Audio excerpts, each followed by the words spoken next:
ब्रिटिशांची सत्ता असताना फुल्यांवर मारेकरी घातले होते, पण ती सत्ता ब्रिटिशांची असल्यामुळे त्यांचे दाभोळकर झाले नाहीत.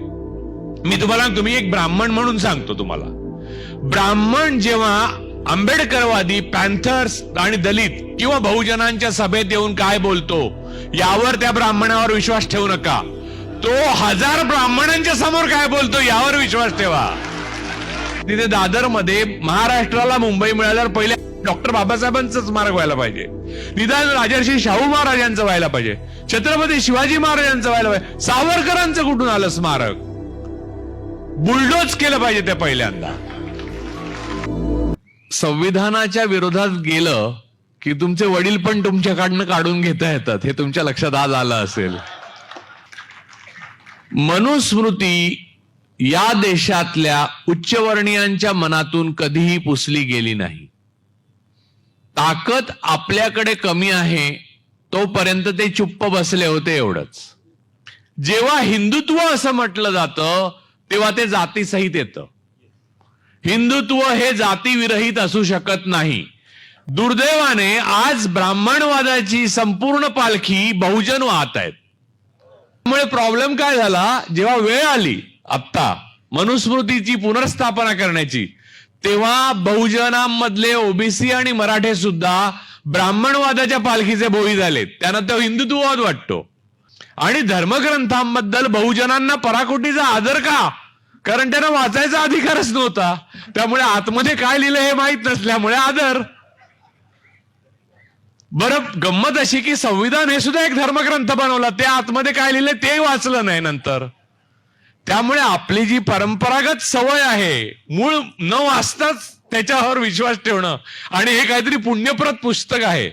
म्हणजे जर काही संविधानासंबंधी पूजा वगैरे निर्माण केल्या असत्या ब्राह्मणांनी तर आतापर्यंत सुरू पण झाल्या असत्या.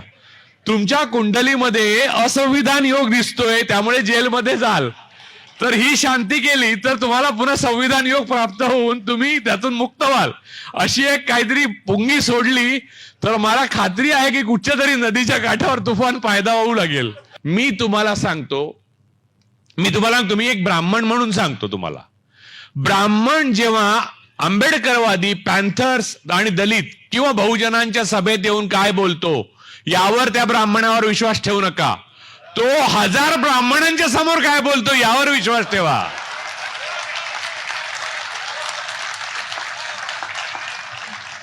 ब्राह्मणांची सत्ता नसते तेव्हा ब्राह्मण वागतो तो खरा ब्राह्मण नव्हे. ब्राह्मणांची सत्ता असते तेव्हा वागतो तो खरा ब्राह्मण. तो आज तुम्हाला दिसतोय. ब्राह्मणवादाचा उगम आणि संपूर्ण जीवन या मनुस्मृतीमध्ये आहे. RSS, बीजेपी आणि आत्ताच्या सत्तेचा संपूर्ण पोपट जो आहे राक्षसाचा, तो मनुस्मृतीमध्ये आहे आणि ब्राह्मणवादामध्ये आहे. त्यामुळे आपण एक अत्यंत गतानुगतिक मध्ययुगीन संस्कृतीचे पाईक आहोत आणि आपल्यामध्ये कोणीही ब्राह्मणवादाचं कुंपण आज तगायत ओलांडू शकलेलं नाही, जे डॉक्टर बाबासाहेब आंबेडकर ओलांडू शकले, ज्योतिराव फुले ओलांडू शकले, छत्रपती शिवाजी महाराज ओलांडू शकले. पण गागाभट्टाने महाराजांचा राज्याभिषेक केल्यावर सांगितलं की तू सर्वांचा राजा आहेस पण आमचा नाहीस, म्हणजे ब्राह्मणांचा नाही. तेच वेदोक्त पुराणोक्त प्रकरणात शाहू महाराजांना पुराणोक्त राजाराम शास्त्री भागवतांनी शोधून काढलं तेच की तू, आणि त्याच्यावर टिळकाने लिहिलेलं आहे तुम्ही शूद्र आहात म्हणून. त्यामुळे आज जे मराठे समजतात की आता उपमुख्यमंत्रीपद नंतर मुख्यमंत्रीपद आणि त्याच्यानंतर पंतप्रधान पद, त्यांना लक्षात घेतलं पाहिजे की थिओक्रसीच्या जोरावर जे शासन संस्था उभी राहते त्याच्यामध्ये तुम्हाला गावकुसा बाहेर जाण्याची पुढची पायरी आहे. उपमुख्यमंत्रीपद तर दूरच, तुमचा कामापुरता मामा आहे, इथे कामापुरता काका होता.